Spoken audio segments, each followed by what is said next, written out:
वसुदेव जी के मन में अपना समस्त कलाओं के साथ प्रकट हो गए। उस विद्यमान रहने का अपने अव्यक्त कर लिया। भगवान की ज्योति धारण करने के कारण वसुदेव जी सरयुग के समान तेजस्वी हो गए। उन्हें देख कर लोगों चौंधिया जाती है। कोई भी बल प्राणी प्रभाव से उन्हें दबा नहीं सकती है। कहता है वसुदेव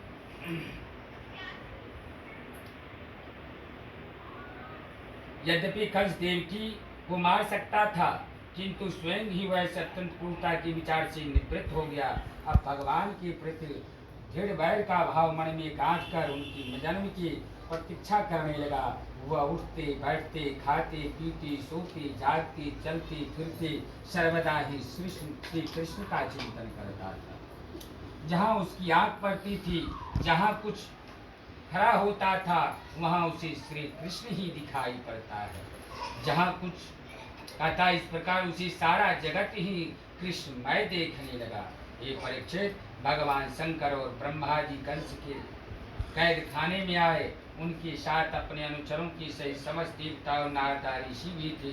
वे लोग सुमधुर वचनों से सबकी अभिलाषा पूर्ण करने वाली श्री हरि की इस प्रकार स्तुति करने लगे। और स्तुति करने के बाद श्री हरि को नवो द्वार खोडर प्राण अपान ज्ञान उदान समान नाग कुर्म कुकल देवदत्त और धनंजय, यह 10 प्राण, इसके 10 पत्ते हैं। इस संसार में वृक्ष पर दो पक्षी है, जीव और ईश्वर। इस संसार रूपी वृक्ष उत्पत्ति का आधार एक मातृ है, परंतु भगवान जो अपने निज धन हैं, जिन्होंने आपके चरणों में अपनी सच्ची प्रीति जोड़ रखी है, वे कभी उन ज्ञान अभिमानियों की भांति अपने साधन मार्ग से होते नहीं हैं। हे प्रभु, बड़े बड़े विघ्न डालने वाले की सेना सरदारों की सिर पर पैर रखकर निर्भर विचरते हैं। कोई भी विघ्न उनके मार्ग में रुकावट नहीं डाल सकती है, क्योंकि उनका रक्षक आप ही हैं। जो पुरुष आपके मंगलमय नामों और रूपों का श्रवण कीर्तन स्मरण करता है, ध्यान करता है, आपके चरण कमलों की सेवा में अपना चित लगाए रहता है, उसी जन्म मृत्यु संसार के चक्र में नहीं पड़ता है। सुखदेव जी कहते हैं कि हे परीक्षित, ब्रह्मादि देवता इस प्रकार भगवान की स्तुति की, उनका रूप यह इस प्रकार निश्चित रूप से तो कहा नहीं जा सकता। सब अपनी अपनी मति के अनुसार उसका निरूपण करते हैं।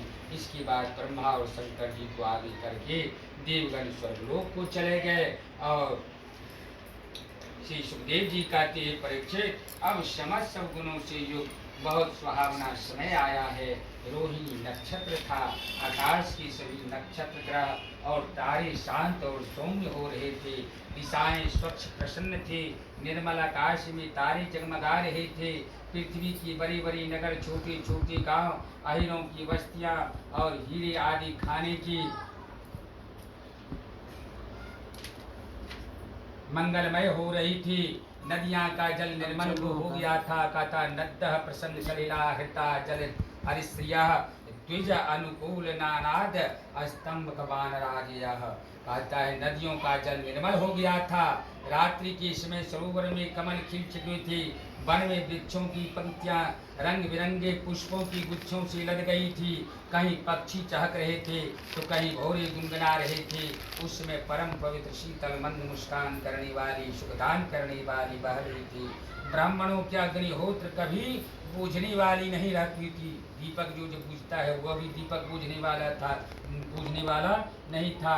इस समय अपने आप जल उठी थी। मनुष्यासन प्रशांत साधुनाम शूद्रहाम जायमानी अजनी तस्मिन नेदुना दिवे। संत पुरुष पहले से ही चाहते थे असुरों की बढ़ती ना होने पाए। अब उनका मन सहसा प्रसन्नता से भर गया था। जिसमें भगवान के आविर्भाव अवसर आया, स्वर्ग में देवताओं की गुदम्बिया अपने आप बजने उठी। किन्नर और गंधर्व मधुर स्वर में गाने लगे तथा सिद्ध चारण भगवान की मंगलमय गुणों की स्तुति करने लगे। विद्याधारियां अप्सराओं के साथ नाचने लगी। बड़े बड़े देवता ऋषि मुनि आनंद से भरकर पुष्पों की वर्षा करने लगी। और जल से भरे हुए बादल समुद्र के पास आकर धीरे धीरे गर्जना करने लगी। जन्म मृत्यु के चक्र से छुड़ाने वाले जनार्दन के अवतार अवतार का समय था। निशीत रात्रि थी, चारों ओर अंधकार का साम्राज्य था। उसी समय सबके हृदय में विराजमान भगवान विष्णु देव रूपनी देवकी के गर्भ से प्रकट हुए। प्रेम से बोलिए आनंद कंद भगवान की जय। श्री वृंदावन बिहारी लाल की जय। नंद घर आनंद भयो जय कन्हैया लाल की। नंद घर आनंद भयो जय कन्हैया लाल की। जय कन्हैया लाल की जय कन्हैया लाल की। जय कन्हैया लाल की। ऐसे नहीं सबका हाथ नंद घर आनंद भयो जय कन्हैया लाल की। नंद घर आनंद भयो जय कन्हैया लाल की। जय कन्हैया लाल की जय कन्हैया लाल की।